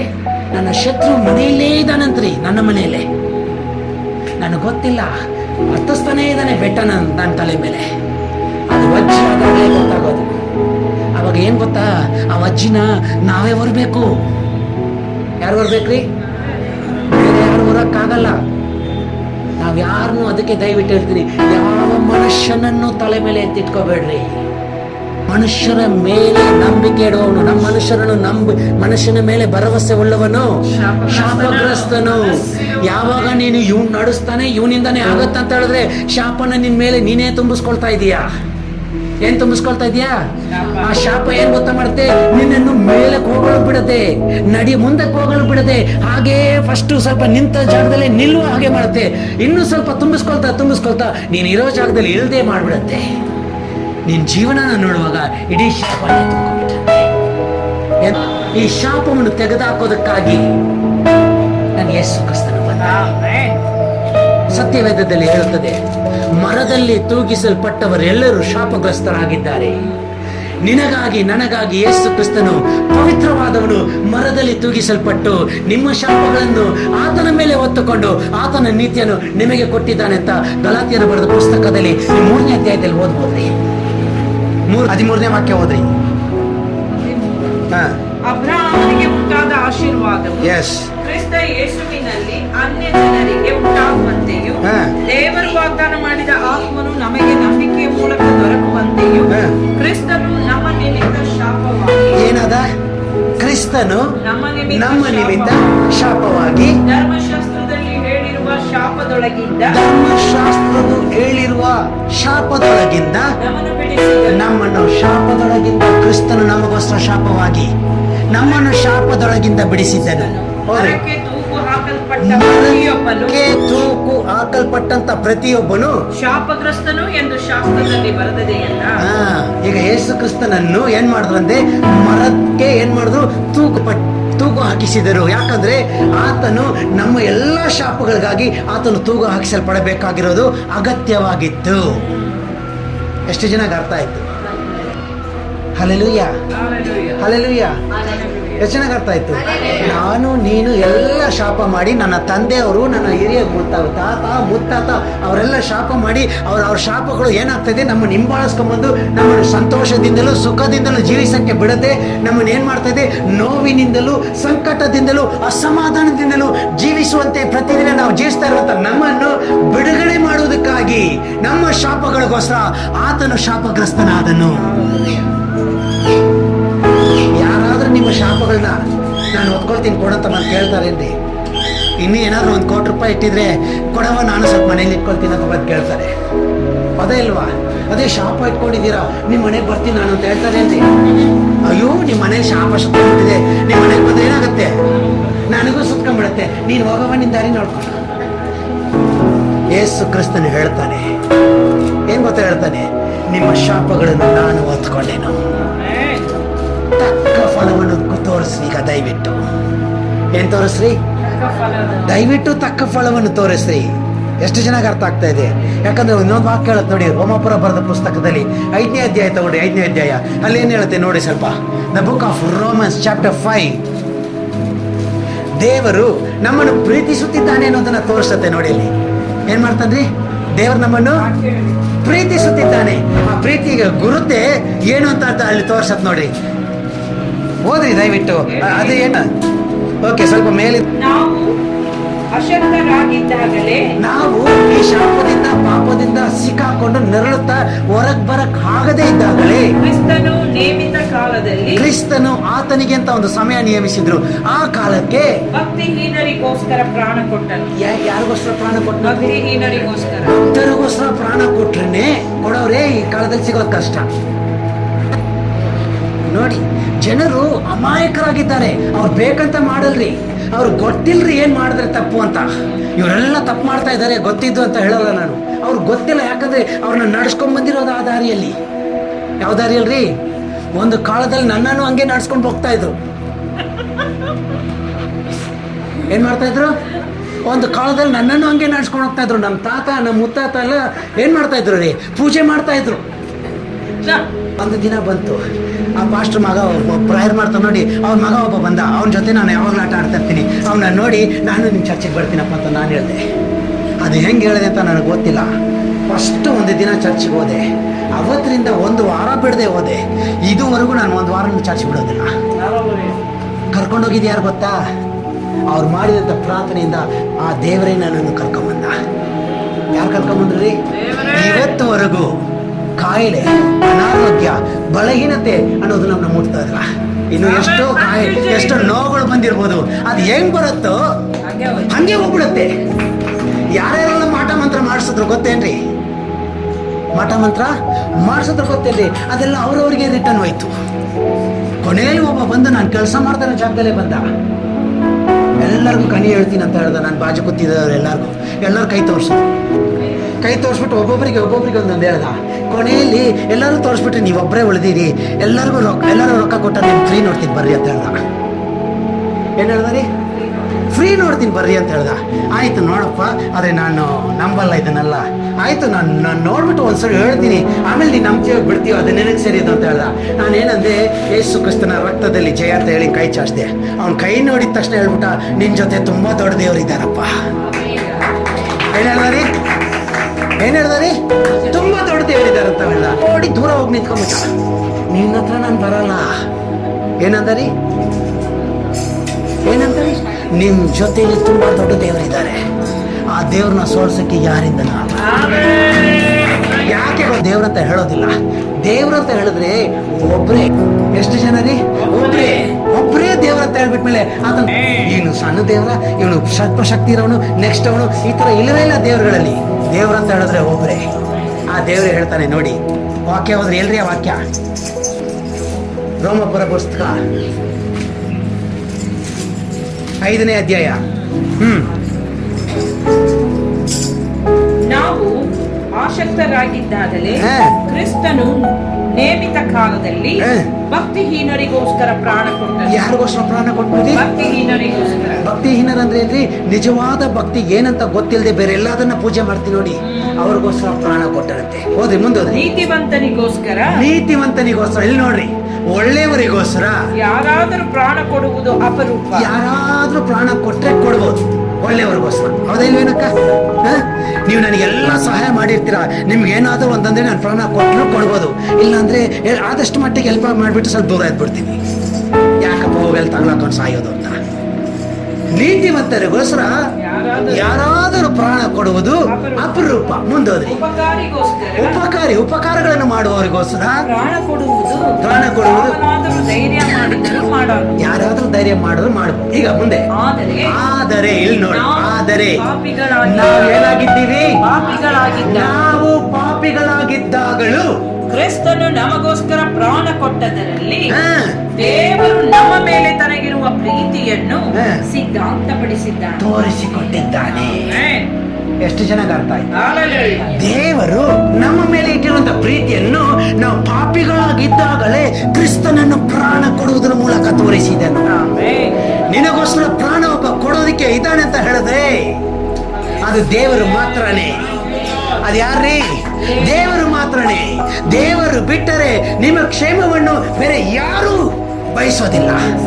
ನಿಮ್ಗೆ ಒಳ್ಳೇದಾಗ್ಬೇಕು ಅಂತ ಬಯಸೋದು ಯಾರು ಗೊತ್ತಾ? ನಿಮ್ಮ ತಂದೆ ಮಾತ್ರನೇ. ನಿನ್ನ ತಂದೆ ಯಾರು ಗೊತ್ತಾ? ಯೇಸು ಕ್ರಿಸ್ತನೊಬ್ಬನೇ. ಎಷ್ಟು ಜನಕ್ಕೆ ಅರ್ಥ ಆಯ್ತು? ಕೊಡೋದು ಯಾರಿತವನ್ನು ಬಯಸೋದು? ಹಾಗಾದ್ರೆ ನೀವು ಪಾಪದಿಂದ ಬಿಡುಗಡೆ ಹೊಂದಬೇಕು, ನೀವು ಶಾಪದಿಂದ ಬಿಡುಗಡೆ ಹೊಂದಬೇಕೆಂದು ದೇವರು ಕ್ರಿಸ್ತನ ಪಾಪಿಗಳಾಗಿದ್ದಾಗಲೇ ಏನಾಗಿದ್ದಾಗಲೇ ಎಲ್ಲರೂ ಪಾಪ ಮಾಡಿ ಏನಾಗಿದ್ದೀವ್ರಿ? ದೇವರ ಮಹಿಮೆಯನ್ನು ಒಬ್ಬರೂ ನೀತಿವಂತರಿಲ್ಲ. ಪಾಪ ಕೊಡುವ ಸಂಬಳ ಏನ್ರಿ? ಮರಣ. ನೋಡಿ, ನಾವು ಪಾಪಿಗಳಾಗಿದ್ದಾಗಲೇ ಅಂದ್ರೆ ನಾವು ಮರಣ ದಂಡನೆಗೆ ಗುರಿಯಾಗಿದ್ದಾಗಲೇ ಆ ಮರಣ ದಂಡನೆಯಿಂದ ನಮ್ಮನ್ನು ಬಿಡಿಸುವುದಕ್ಕಾಗಿ ಕ್ರಿಸ್ತ ಯೇಸು ಆ ಮರಣ ದಂಡನೆಯನ್ನು ಸ್ವೀಕರಿಸಿಕೊಂಡರು. ಎಷ್ಟು ಜನಕ್ಕೆ ಅರ್ಥ ಆಯ್ತು? ಎಷ್ಟು ಜನಕ್ಕೆ ಅರ್ಥ ಆಯ್ತು? ಕ್ರಿಸ್ತ ಯೇಸು ಮರಣ ದಂಡನೆಯನ್ನು ಸ್ವೀಕರಿಸಿಕೊಂಡಿರೋದ್ರಿಂದ ನಿನ್ನ ಅಪರಾಧಗಳೆಲ್ಲ ಆತನ ಮೇಲೆ ಹಾಕಲ್ಪಟ್ಟಿತು. ಈಗ ಆತನ ನೀತಿ ನಿನ್ನ ಮೇಲೆ ಹಾಕಲ್ಪಟ್ಟಿದೆ. ವಾಕ್ಯ ಹೇಳುತ್ತೆ, ಪಾಪವು ಕೊಡುವ ಸಂಬಳ ಮರಣ. 6:30-23 ಪಾಪವು ಕೊಡುವ ಸಂಬಳ ಮರಣ. ಆಮೇಲೆ ಏನ್ ಹೇಳತ್ರಿ? ದೇವರ ಉಚಿತಾರ್ಥ ವರವು, ದೇವರು ನಮಗೆ ಫ್ರೀಯಾಗಿ ಕೊಟ್ಟಿರುವಂತಹ ವರವು ನಮ್ಮ ಕರ್ತನಾದ ಕ್ರಿಸ್ತ ಯೇಸುವಿನಲ್ಲಿರುವ ನಿತ್ಯ ಜೀವ. ಕರ್ತನಾದ ಯೇಸು ಕ್ರಿಸ್ತನಲ್ಲಿರುವಂತಹ ನಿತ್ಯ ಜೀವವನ್ನೀಗ ನನಗೆ ಕೊಟ್ಟಿದ್ದಾನೆ. ಆಮೆನ್. ನಿತ್ಯ ಜೀವಕ್ಕಾಗಿ ಯಾರೆಲ್ಲ ಜೀವಿಸ್ತೀರೋ, ನಿತ್ಯ ಜೀವವನ್ನು ಯಾರೆಲ್ಲ ಅನುಭವಿಸ್ತೀರೋ ಅವುಗಳನ್ನ ನೋಡದೆ ದೆವ್ವಗಳು ನಡುತ್ತವೆ. ಇದನ್ನ ಮಾತ್ರ ಮನಸ್ಸಲ್ಲಿ ಇಟ್ಕೊಳ್ರಿ. ನನ್ನನ್ನು ಅವತ್ತು ನೋಡಿ ಒಬ್ಬ ನಿನ್ನ ಜೊತೆ ದೊಡ್ಡ ದೇವರಿದ್ದಾರಂತ ಹಂಚ್ಕೊಂಡು ಓಡ್ದು ಅಂತ ಹೇಳಿದ್ರೆ ನಾನು ಏನಕ್ಕೋಸ್ಕರ ಜೀವಿಸ್ತಾ ಇದ್ದೀನಿ ಗೊತ್ತಾ? ಯೇಸು ಕ್ರಿಸ್ತನು ನನಗೆ ಕೊಟ್ಟಿರೋದು ನಿತ್ಯ ಜೀವಕ್ಕಾಗಿ ನಾನು ಜೀವಿಸ್ತಾ ಇದ್ದೀನಿ. ಅದಕ್ಕಾಗಿ ಈ ನಿತ್ಯ ಜೀವ ಪಡೆದುಕೊಳ್ಳಬೇಕೆನ್ನುವುದಕ್ಕಾಗಿ ನೀನು ಯೇಸುವನ್ನು ನಂಬು ಅಂತ ಹೇಳ್ತೀನಿ. ನೀನು ಕ್ರಿಶ್ಚಿಯನ್ ಆಗೋದಕ್ಕಾಗಿ ಯೇಸುವನ್ನು ನಂಬ್ತೀನಿ ಅಂತ ಹೇಳಿದ್ರೆ ದಯವಿಟ್ಟು ಈ ಕಡೆ ಬರಲೇಬೇಡ್ರಿ. ಎಷ್ಟು ಜನ ಅರ್ಥ ಆಯ್ತು? ಏನಾಗೋದಕ್ಕೆ ಬರ್ತೀನಿ ಅಂತ ಹೇಳಿದ್ರೆ ಕ್ರಿಶ್ಚಿಯನ್ ಆಗ್ತೀನಿ, ನಾನು ಮತಾಂತರ ಹೊಂದ್ತೀನಿ ಅಂತ ಹೇಳಿದ್ರೆ ದಯವಿಟ್ಟು ಈ ಕಡೆ ಬರಬೇಡ್ರಿ. ಅದಕ್ಕೆ ಜಾಗ ಇಲ್ಲ. ನಾನು ನಿತ್ಯ ಜೀವವನ್ನು ಪಡೆದುಕೊಳ್ಳುತ್ತೀನಿ. ನಿತ್ಯವಾಗಿ ಈ ಗುಣವನ್ನು ಬಿಟ್ಟು ನಾನು ಹೋದಾಗ ನಾನು ದೇವರ ಬಳಿಗೆ ಇರುತ್ತೀನಿ. ಅದಕ್ಕಾಗಿ ನಾನು ಯೇಸು ಹತ್ರ ಬರ್ತೀನಿ ಅಂತ ಹೇಳಿದ್ರೆ ಅವರಿಗೆ ಹಾರ್ಟ್ಲಿ ವೆಲ್ಕಮ್, ಸುಸ್ವಾಗತ ಅವರಿಗೆ. Hallelujah, hallelujah. ಆ ಜೀವನ ನೀನು ಜೀವಿಸೋದಕ್ಕೆ ಬಯಸಿದ್ರೆ ಈ ಲೋಕದಲ್ಲಿ ಏನ್ರಿ, ಈ ಲೋಕಕ್ಕಾಗಿ ಜೀವಿಸ್ತಾರೆ ನೋಡಿ, ಅವ್ರು ನಿಮ್ಮನ್ನ ಏನು ಮಾಡಕ್ಕಾಗಲ್ಲ. ಅವ್ರು ನಿಮ್ಮನ್ನ ಏನು ಮಾಡಕ್ಕಾಗಲ್ಲ. ಈ ಲೋಕದಲ್ಲಿ ಈ ಭೂತಗಳಿದೆ ನೋಡಿ, ದೆವ್ವಗಳು, ಅವುಗಳು ನಿನ್ನನ್ನು ಏನು ಮಾಡಕ್ಕಾಗಲ್ಲ. ಎಂತ ದೊಡ್ಡ ಶಕ್ತಿ ಇಲ್ಲ ದೆವ್ವ ಬಂದ್ರು ಕೂಡ ನಿಮ್ಮನ್ನು ನೋಡಿದ ತಕ್ಷಣ ಇಲ್ಲಿ ನಿತ್ಯ ಜೀವಕ್ಕಾಗಿ ಜೀವಿಸ್ತಾರಂತ ಜೀವನ ಇದನ್ನು ಮುಟ್ಟಕ್ಕಾಗಲ್ಲ ಅಂತ ಓಡೋಗ್ಬಿಡ್ತಾರೆ. ನಿಮ್ ಕಣ್ಣಾರೆ ನೀವು ನೋಡೋದಕ್ಕೆ ಪ್ರಾರಂಭಿಸ್ತೀರಾ. ನಿತ್ಯ ಜೀವಕ್ಕಾಗಿ ಜೀವಿಸ್ಬೇಕನ್ನುವಂತ ಆಸೆ ನಿಮಗೆ ಹುಟ್ಟಬೇಕಿವತ್ತು. ಹಲ್ಲೆಲೂಯಾ. ಯಾರು ಕೊಡುವಂತ ವರ ಅದು? ದೇವರು. ಹೆಂಗ್ ಕೊಡ್ತಾನಂತೆ? ಉಚಿತಾರ್ಥವಾಗಿ. ನೀವು ಯಾವ್ದಾದ್ರು ಸ್ವಾಮೀಜಿಗಳ ಹತ್ರ ಹೋಗಿ ನಮ್ ದೋಷ ಪರಿಹಾರ ಮಾಡ್ಬೇಕಂದ್ರೆ 1,101 ರೂಪಾಯಿ ಇಡು, 10,001 ರೂಪಾಯಿ ಇಡು, ಇದಿಡು ಅದಿಡು ಅಂತಾನೆ. ಆದ್ರೆ ಯೇಸು ಸ್ವಾಮಿ ಹೇಳ್ತಾನೆ ಉಚಿತಾರ್ಥವಾಗಿ. ಅವನು ಇಡು ಅಂತ ಹೇಳ್ತಾನೆ, ಆದ್ರೆ ಮಾಡೋದಿಲ್ಲ. ಇಲ್ಲಿ ಏನು ಇಡಬೇಡ ಅಂತಾನೆ, ಆದ್ರೆ ಮಾಡ್ತಾನೆ. ಎಷ್ಟು ಜನ ಅರ್ಥ ಆಯ್ತು? ಹಾಗಾದ್ರೆ ನಾನು ದೇವರ ಕಡೆಗೆ ತಿರುಗಿಕೊಂಡಿದ್ದೀನಿ. ತಕ್ಕ ಫಲದಿಂದ ತೋರಿಸು, ನಿತ್ಯ ಜೀವವನ್ನು ಜೀವಿಸಿ ತೋರಿಸು. ಎಷ್ಟು ಜನಕ್ಕೆ ಅರ್ಥ ಆಯ್ತು? ಎಷ್ಟು ಜನಕ್ಕೆ ಅರ್ಥ ಆಯ್ತು? ಏನಕ್ಕಾಗಿ ಜೀವಿಸ್ಬೇಕವ? ದಯವಿಟ್ಟು ನಿತ್ಯ ಜೀವಕ್ಕಾಗಿ ತೋರಿಸಿ. ಇವತ್ತೇನಾದ್ರೂ ನೀವು ಏನ್ರಿ, ತುಂಬಾ ಜನ ಇದ್ದೀವಿ ನಾವು, ನಮ್ಮನ್ನೇ ತೋರಿಸ್ಕೊಳ್ತೀವಿ. ಅವ ನಾನು ಒಂದು ಪ್ರಶ್ನೆ ಕೇಳ್ತೀನಿ, ಉತ್ತರ ಕೊಡ್ಬೇಕೀಗ. ಕ್ರಿಸ್ತನಲ್ಲಿ ಏನಾಗಿದ್ದೀವ್ರಿ ನಾವು? ಎಫೆಸಿಯನ್ಸ್ 1:21 ಓದ್ರಿ ದಯವಿಟ್ಟು. ಆತನು ಅಂದ್ರೆ ದೇವರು ಸತ್ತಿರುವಂತ ಕ್ರಿಸ್ತನನ್ನು ಬದುಕಿಸಿ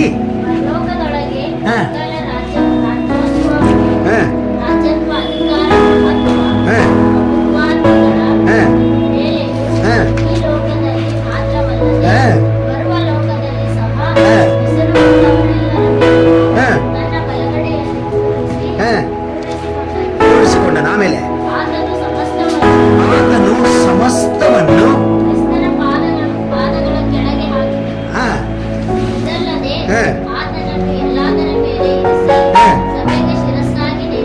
ಸಭೆಗೆ ಶಿರಸ್ಸಾಗಿ. ಹಾಗಾದ್ರೆ ಸಭೆ ಯಾರ್ರಿ? ನಾವೇ. ಶಿರಸ್ ಯಾರ್ರಿ? ಕರೆಕ್ಟಾಗಿ ಹೇಳ್ರಿ.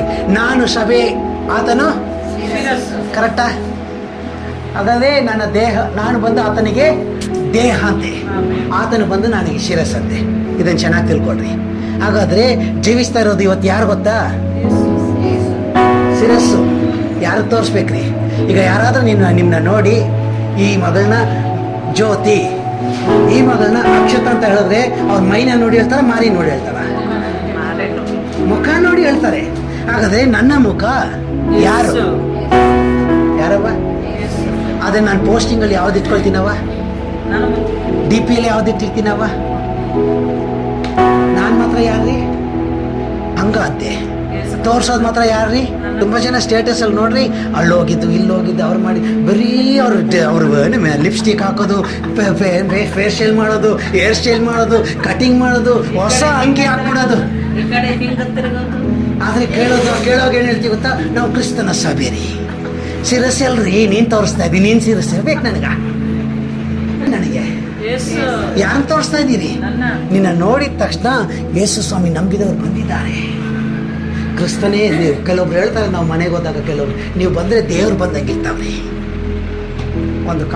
ಒಂದು ಸಮಯದಲ್ಲಿ ಏನು ಗೊತ್ತಾ, ಆ ಕಡೆ ಹೋಗ್ತಾ ಇದ್ದಾಗ ನಾವು ನಮ್ಮ ಹೊಲಕ್ಕೆ ಸ್ವಲ್ಪ ಕಾಲಿಕ್ಬಿಟ್ಟು ಹೋಗ್ಬೇಡ್ರಿ.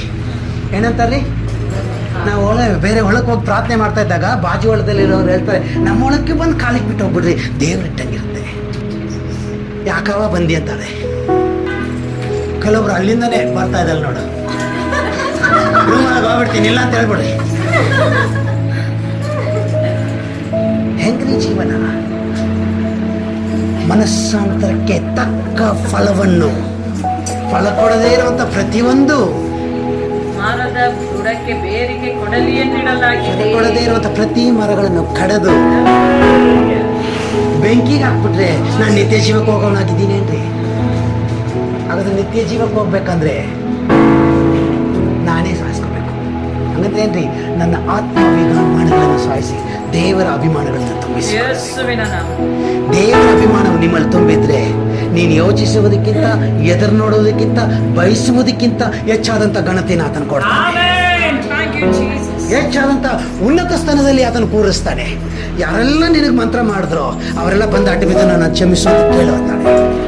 ಜೀವಿಸ್ತಾ ಇರೋದು ನಾನಲ್ಲ, ನಿತ್ಯ ಜೀವವು. Amen. ಆ ನಿತ್ಯ ಜೀವವು ಯಾರ್ದು ಗೊತ್ತಾ? ನನ್ನ ತಂದೆಯಾದ ದೇವರು ಕ್ರಿಸ್ತ ಯೇಸುವಿನಲ್ಲಿ ಇಟ್ಟಿದ್ದ ಆ ನಿತ್ಯ ಜೀವವು ನನ್ನಲ್ಲಿ ಜೀವಿಸ್ತಾ ಇರೋದ್ರಿಂದ ನಾನು ಏನ್ ಗೊತ್ತಾ ಮಾಡ್ತೀನಿ, ಯಾವುದಿದ್ದರೂ ಆ ನಿತ್ಯ ಜೀವಕ್ಕೆ ಘನತೆಯು. ಏನಾದ್ರೂ ನಡೆದರೂ ಅದು ನಿತ್ಯ ಜೀವಕ್ಕೆ ನಡೀತಾ ಇರೋದು. ಏನಾದ್ರೂ ಅವಮಾನ ಬಂತ ನಿತ್ಯ ಜೀವಕ್ಕೆ ಮಾಡ್ತಾ ಇರೋದು ಅದು. ಆತನೇ ಪ್ರತಿ ಉತ್ತರವನ್ನು ಕೊಡುವಾತನಾಗಿದ್ದಾನೆ, ಆತನೇ ಪ್ರತಿಕ್ರಿಯೆ ಮಾಡುವಾತನಾಗಿದ್ದಾನೆ. ಮೈ ತೀರಿಸುವುದು ನನ್ನದು ಅಂತ ಆತನ ಒಬ್ಬನೇ ಹೇಳಿರೋದು, ಬೇರೆ ಯಾರು ಹೇಳಿಲ್ಲ. ತಕ್ಕ ಸಮಯದಲ್ಲಿ ತೀರಿಸುವವನಾಗಿದ್ದಾನೆ, ಆತನು ಮಾಡೋದಕ್ಕೆ ಶಕ್ತನಾಗಿದ್ದಾನೆ. ನಾನು ಜೀವಿಸುವಂತ ಜೀವನ ಮನಸ್ಸಾಂತರಕ್ಕೆ ತಕ್ಕ ಫಲವನ್ನು. ಫಲ ಕೊಡೋದಂದ್ರೆ ಏನ್ರಿ? ವಾಕ್ಯಗಳನ್ನ ಹಾಕೊಂಡ್ರವ ಯಾರು ಏನ್ ಮಾಡೋದು ನೋಡಬಿಡಣ. ವಾಕ್ಯ ದೊಡ್ಡದ ಅವ್ರು ದೊಡ್ಡದ ನೋಡೇ ಬಿಡಣ. ವಾಕ್ಯಕ್ಕೆ ವಿರೋಧವಾಗಿ ಕೆಲಸ ಮಾಡಿದ್ರೆ ಸ್ಟಾರ್ಟಿಂಗ್ ನಮ್ಗೆ ಅವಮಾನ ಪಟ್ಟು ಎರಡು ಬಿದ್ದಂಗೆ ಕಾಣ್ತಾ ಇರ್ತವೆ, ಆದ್ರೆ ಗೊತ್ತಿಲ್ಲ ಅವ್ರಿಗೆ ಅಲ್ಲಿ ಬಿದ್ದಿರತ್ತೆ. ಅವ್ರು ಹೊಡಿಲಾರ್ದೆ ಅವ್ರು ಬದಲಾಗಲ್ಲ. ಎಷ್ಟು ಜನಕ್ಕೆ ಅರ್ಥ ಆಯ್ತು? ಜನರು ಬದಲಾಗಬೇಕಂದ್ರೆ ಕೆಲವೊಂದು ವಿರೋಧಗಳು ಹೇಳಬೇಕು. ಯಾರು ವಿರೋಧಿಸಿಲ್ಲ ಅಂದ್ರೆ you are not in the safe place, you are in the danger. ಹಂಗಂದ್ರೇನ್ರಿ? ನೀನ್ ಪರಲೋಕಕ್ಕೆ ಹೋಗೋ ಜಾಗಕ್ಕೆಲ್ಲ ವಿರೋಧಿಸ್ತಾ ಇದ್ದಾರಂದ್ರೆ you are in the safe place. ಹಂಗಂದ್ರೆ ಇಲ್ಲಿ ಅವಮಾನ ಪಡ್ತಾ ಇದೆಯಾ, ಅದು ನಿಶ್ಚಯವಾಗಿ ಪರಲೋಕದ ಮಹಿಮೆ ನಿನ್ನಲ್ಲಿ ಕಾಣಿಸ್ತಾ ಇದೆ. ಅವಮಾನ ಪಡ್ರಿ, ಆದ್ರೆ ಮಹಿಮೆ ನೋಡ್ತೀರಾ. Thank you, Lord. ಅವಮಾನ ಪಡ್ಲಾರ್ದೆ ಮಹಿಮೆ ನೋಡಕ್ಕೆ.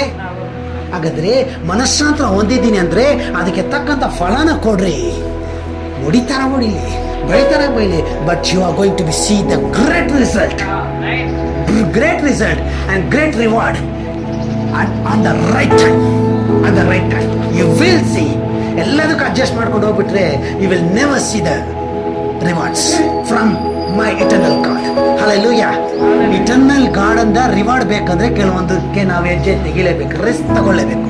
ಆ ರಿಸ್ಕ್ ಎಲ್ಲ ದೇವರು ರಸ್ಕ್ ಆಗಿ ಮಾಡಿಸೋದಕ್ಕೆ ರೆಡಿ ಆಗಿರ್ತಾನೆ. ನಾವು ರಿಸ್ಕೇ ತಗೊಳ್ಳಲ್ಲ, ರಸ್ಕು ಇಲ್ಲ. ಓ ಏನ್ರಿ? ಟೋಸ್ಟ್ ಗೊತ್ತೈತೇನ್ರಿ? ರಿಸ್ಕ್ ತಗೊಂಡಿಲ್ಲ ಅಂದ್ರೆ ರಸ್ಕ್ ಇಲ್ಲ. ಗೊತ್ತೈತೇನ್ರಿ? ಅರ್ಥ ಆಗ್ತಾ ಇದೆಯೇನ್ರಿ? ಜೀವನದಲ್ಲಿ ಟ್ರೈ. ನಾನು ಜೀವಿಸ್ತಾ ಇರೋದು ಯಾರಿಗೋಸ್ಕರ? ನಿತ್ಯ ಜೀವಕ್ಕೋಸ್ಕರ. ಯಾರು ಕೊಟ್ಟಿರೋದ ನಿತ್ಯ ಜೀವ? ದೇವರು ಕ್ರಿಸ್ತ ಯೇಸುವಿನ ಮೂಲಕ ಉಚಿತವಾಗಿ ನನಗೆ ಕೊಟ್ಟಿದ್ದಾನೆ. ಅದಕ್ಕೆ ನಾವೇನ್ ಮಾಡ್ತೀವಿ ಗೊತ್ತಾ? ಫ್ರೀ ಬಂದಿದ್ಯಲ್ಲ ಅಲ್ಲಿ ಬಿದ್ದಿರ್ಲಿ. ಅದೇ 10,000 ರೂಪಾಯಿ ಕೊಟ್ಟು ತಗೊಂಡಿದೀವಿ ಅಂತ ಇಟ್ಕೊಳ್ರಿ, ಹಿಂಗೆ ಅಪ್ಪ ಬಗ್ಗುವಾಗ್ಲೂ ಎಲ್ಲಾದ್ರೂ ಬಿದ್ದು ಬಿಡ್ತಾವ. ಏನ್ ಮಾಡ್ತೀರಿ? ಹಿಂಗೆ ಇಟ್ಕೊಂಡೇ ಬರ್ತೀವಿ. ಯಾರಾದ್ರೂ ನೋಡಿದ್ರೆ ಏನು ಇವ್ನು ನಾಟ ಆಗಿರ್ಬೇಕೇನು ಅನ್ಕೋಬೇಕು. ಅವನು ಮೊಬೈಲ್ ಹಿಡಿತಿದ್ದಾನಂತೆ. ಅವನ ಹಾರ್ಟ್ ಎಲ್ಲಿದೆ ಗೊತ್ತಾ? ಹಾ? ಇದನ್ನ ಬಿಟ್ಟು ಯಾರಾದ್ರೂ ಹೋಗ್ಬಿಟ್ರು ಒಂದಿನ ನೋಡೋಣ. ನನ್ನ ಜೀವ ಎಲ್ಲಿ ಫ್ರೀ. ಇದು 20,000 ರೀ, 30,000 ರೀ. ಎಷ್ಟಕ್ಕ ಹೊಸದು ಫ್ರೀಯೇ ಕೊಟ್ಟಾರೆ, ಕರೆಕ್ಟ್ ಟೈಮ್ ಬರ್ತಾರೆ. ಎಷ್ಟು ಚೆನ್ನಾಗಿ ಅರ್ಥ ಆಗ್ತದೆ. ಇಲ್ಲ ಅಂದ್ರೆ ಪರವಾಗಿಲ್ಲ, ದೇವರು ಕೊಟ್ಟಿರೋ ಜೀವನ ಯೇಸು ಕ್ರಿಸ್ತನ ಗಟ್ಟಿಯಾಗಿ ಹಿಡಿದುಕೊಳ್ಳಿರಿ. ಹಾಗಾದ್ರೆ ಆ ಜೀವ ಎಲ್ಲಿದೆ ಗೊತ್ತಾ? ನಂದು ನನ್ನ ಜೀವ ಎಲ್ಲಿದೆ ಗೊತ್ತಾ? ಕೊನೆಯದಾಗಿ ವಾಕ್ಯ ಓದಿ ನಾನೀಗ ಪ್ರೇಯರ್ ಮಾಡ್ತೀನಿ. ಕೊಲೋಸ್ಯರಿಗೆ ಬರೆದ ಪುಸ್ತಕದಲ್ಲಿ 3:3 ನಿಮ್ಮ ಜೀವವು ಯಾರ ಜೀವ ರೀ? ನಿಮ್ಮ ಜೀವ ಯಾರೆಲ್ಲ ಯೇಸು ಕ್ರಿಸ್ತನನ್ನು ನಂಬಿದ್ದಾರೋ, ಇಲ್ಲಿ ನೋಡಿ, ಬಾಯಿ ಕಣ್ಣೀರವ್ರು ಮಾತ್ರ ಇಲ್ಲಿ ನೋಡಿ, ಇಲ್ಲಿ ಹೇಳುತ್ತೆ ಯಾರೆಲ್ಲ ಯೇಸು ಕ್ರಿಸ್ತನನ್ನು ನಂಬಿದ್ದಾರೋ. ಯಾರನ್ನ ನಂಬಿದ್ದಾರೆ? ಯೇಸು ಕ್ರಿಸ್ತ ಅವ್ರಿಗೆ ಹೇಳ್ತಾರೆ ಅಂತ ಮಾತು, ನಿಮ್ಮ ಜೀವವು ಕ್ರಿಸ್ತನೊಂದಿಗೆ ಕ್ರಿಸ್ತನೊಂದಿಗೆ ದೇವರಲ್ಲಿ ಎಲ್ಲಿರಿ? ದೇವರಲ್ಲಿ ಮರೆಯಾಗಿಟ್ಟದೆ ಮುಚ್ಚಲ್ಪಟ್ಟಿದೆ. ಹಾಗಾದ್ರೆ ನಿಮ್ಮ ಜೀವನ ಯಾರು ಮುಟ್ಟೋದಿಕ್ಕೆ ಆಗೋದೇ ಇಲ್ಲ. ಯಾಕೆ ಗೊತ್ತಾ? ಕ್ರಿಸ್ತ ಯೇಸುವಿನಲ್ಲಿ ನೀವಿರೋದ್ರಿಂದ ದೇವರು ಅದನ್ನ ಹಿಂಗೆ ಮುಚ್ಚಿಕೊಂಡಿರ್ತಾನೆ. ದೇವ್ರನ್ನ ಮೀರಿ ಬೇರೆ ಯಾವ ಶಕ್ತಿನೂ ನಿಮ್ಮ ಹತ್ರ ಬರೋದಿಕ್ಕೆ ಆಗೋದೇ ಆಗೋದಿಲ್ಲ. ಇದನ್ನ ಚೆನ್ನಾಗಿ ಅರ್ಥ ಮಾಡ್ಕೊಂಡ್ಬಿಟ್ರೆ ನಾನು ಆರೋಗ್ಯವಂತನಾಗಿ ಜೀವಿಸೋದಿಕ್ಕೆ, ಆಮೆನ್. ಆಶೀರ್ವಾದವಾಗಿ ಜೀವಿಸೋದಿಕ್ಕೆ, ಜಯದ ಮೇಲೆ ಜಯದ ಮಾರ್ಗದಲ್ಲಿ ನಡೆಯುವವನಾಗಿ ಜೀವಿಸೋದಿಕ್ಕೆ ನಾನು ಪ್ರಾರಂಭಿಸ್ಬಿಡ್ತೀನಿ. ಈ ಜಯನೇ ಯೇಸು ಕ್ರಿಸ್ತನ ಮೂಲಕ ಅಂತ್ಯದ ದೇವರು ನನಗೆ ಉಚಿತವಾಗಿ ದಯವಿಟ್ಟು ಅನುಭವಿಸಿ. ದೇವರನ್ನ ಆಶೀರ್ವದಿಸಿ. ನಾವೆಲ್ಲರ ಕಣ್ಗಳನ್ನು ಮುಚ್ಚಿ ನಾವು ಪ್ರಾರ್ಥಿಸೋಣ. ಎಲ್ಲರ ಕಣ್ಗಳನ್ನು ಮುಚ್ಚಿ, ದೇವರೇ ನಿಮ್ಮ ದಿವ್ಯ ಹಸ್ತಗಳಲ್ಲಿ ಒಪ್ಪಿಸಿಕೊಡ್ತೀವಿ ಸ್ವಾಮಿ, ನಿಮ್ಮ ದಿವ್ಯ ಹಸ್ತಗಳಲ್ಲಿ ಒಪ್ಪಿಸಿಕೊಡ್ತೀವಿ ಸ್ವಾಮಿ. ನೀವು ಕ್ರಿಸ್ತ ಯೇಸುವಿನಲ್ಲಿ ನಮ್ಮ ಜೀವವನ್ನು ನೀವು ಮರೆ ಮಾಡಿ ಇಟ್ಟುಕೊಂಡಿದ್ದೀರಾ ಸ್ವಾಮಿ. ಈ ಜೀವ